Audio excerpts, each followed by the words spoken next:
Drawing proportions. This video is an excerpt from a workshop I ran for my Animal Artists Academy members recently. I'm Kate Genvey. I'm a full-time animal artist and tutor, and I'm sharing here some guidelines that I use to draw up my proportions. This becomes very much an individual process depending on your experience and how you see and relate to space and line, and it's also a skill that needs developing.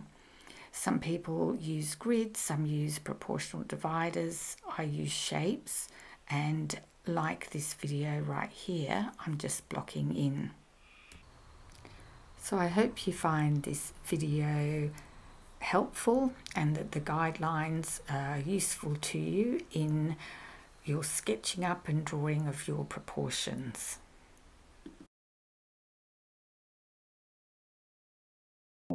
I've found over the many years that I've been teaching and the hundreds of different people I've taught, all age groups, it's a very individual thing.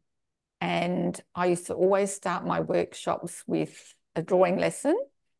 And some of the students would sit there and their eyes would just glaze over. And the way I draw, they just said, I cannot comprehend what you're doing. That just doesn't work with my brain. And it was good feedback, because then I realized that we are all so individual. And that's why I don't use a grid, because that, again, my brain just can't comprehend that setup. But the way I draw is, I'll just share my screen. So this is a drawing I did. I was about 9, I think. And I had this vision in my head of this beautiful herd of horses thundering across the paddock, and manes and tails flying and thundering hooves and dust. And when I drew it, I was reasonably happy with it, but I realised that, the bodies are elongated, the legs were a bit messy, and it just wasn't working as I envisaged, because I had this beautiful image in my head. And so I got a little bit frustrated. And, it's understandable for that age, but me being me, I was pretty disappointed with it in the end. And my childhood growing up in a developing country and moving, I had no resources. So then when I was about 10, I was given this amazing book, and it's a Walter Foster book, How to Draw Horses. And it absolutely changed my life. And that's a typical page. So you can see how they use shapes to get your initial proportions, and then a few basic lines. And for me to get that book and open it and go, that's how you do it, it was just huge. And the impact of getting that book and changing my drawing ability had a profound effect on me. And that's why I just got totally absorbed in the book. I went through every page. I did virtually every exercise. And I guess it imprinted into my brain that's how I wanted to draw and how I liked to draw and how I got my proportions. Drawing your initial proportions is a skill. It's not done easily, and it's easy to sort of, say to people, practice, and it is, but it's getting or developing the initial skill is what you have to work on. And part of that is, and a big part of it, is observation. So it's observation of your image. And I've just printed out a black and white of I don't know, sorry about the background, but it's just a chestnut horse profile. So it's sort of observing every little bit of your outline before you start shading in. And I've put up here on the board, ask yourself 100 questions.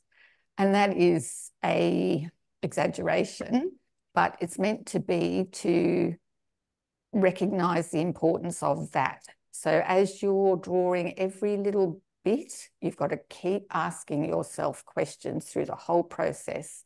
So when you start the eye, putting the eye on the wherever into the outline, you've got to ask yourself, you know, what is the axis of the eye?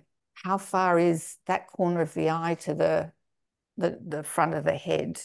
You know, where do the ears sit in relation to the eye? How long is that head? Have I made it too long? And etc. So it's just a constant barrage of questions to yourself, and it keeps you mindful of what you're doing.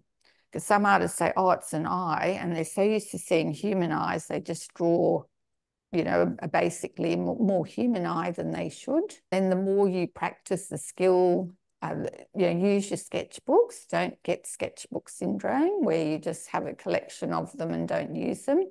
It's very important to just keep doing little bits and pieces all the time. When using an image like that, when I use the shapes, and yell out if something goes wrong if I'm in the way, but I would look at the shape of the animal and sort of see shapes. So I would start with, I won't go too big, something like this, bit of a line and a smaller circle there, just as a starting point. And then I would look at the direction of the ears. And these are all the questions you ask yourself. You can probably do a bit of a cross-section there just to divide this circle up a little bit so that you know the eye's going to roughly sit there. And then ask yourself where the ears are going to sit. Because if they're too far back, it's going to throw all your anatomy out. So roughly, they look like they're going to be about there on that angle. And then, yeah, just develop it from there. So you sort of put in a bit of an ear. This is a little bit higher. So, and then, as you know, keep asking yourself the questions about this ear comes down a little bit low. I think that's a little bit big, but anyway. And then just roughly put in your shape just to get things going.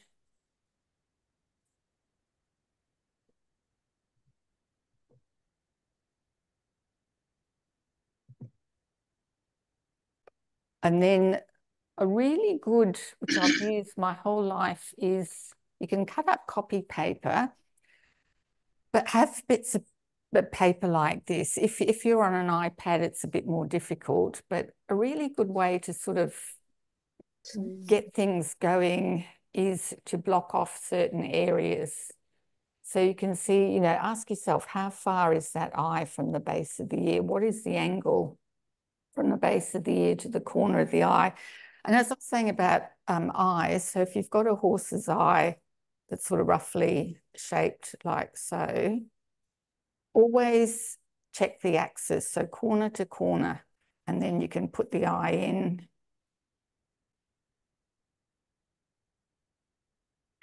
But this newsprint and charcoal is a great material to use. It's so forgiving, and you can practice and practice all you like.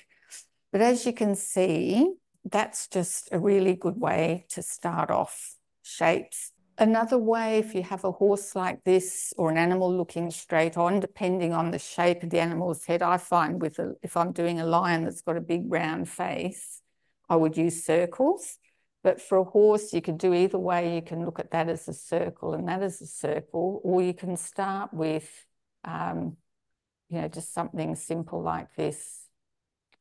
And again, look at roughly where the ears are, the shape coming out to the eyes.